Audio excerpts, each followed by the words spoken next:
Once an article, always an article. So this challenge here is a big one. Some suppliers have calculated SVHC content at the material level only, as I mentioned, right? So they're going to have to go back and redo that.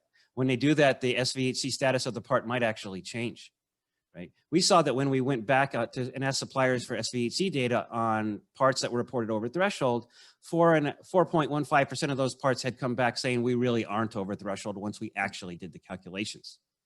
So that's a problem as well, is that suppliers have not done these calculations yet. Some suppliers have calculated them at the component level and ignored the European Court of Justice ruling on once an article, ignored the European Chemicals Agency guidance.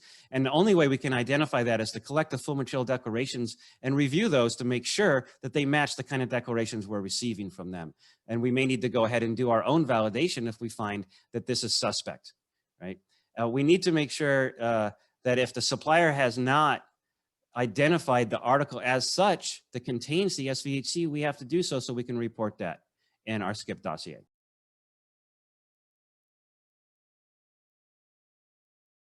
All right, so going back into once an article, always an article. Full material disclosures are critical for doing these kinds of analysis. If you don't have an FMD, you need to request it because you can't do an article analysis without this. You need to know what materials are there to determine which ones are articles.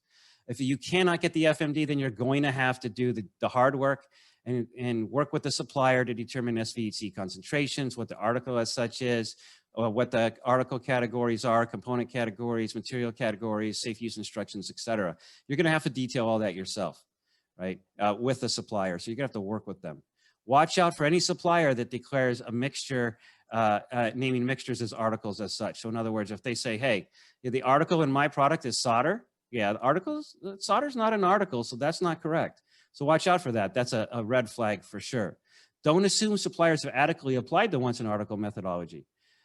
They might have done it wrong. They might have not done it at all. The guidance from the European Chemicals Agency is not all that straightforward. It's very difficult to interpret sometimes. So always confirm that they're doing this to your satisfaction.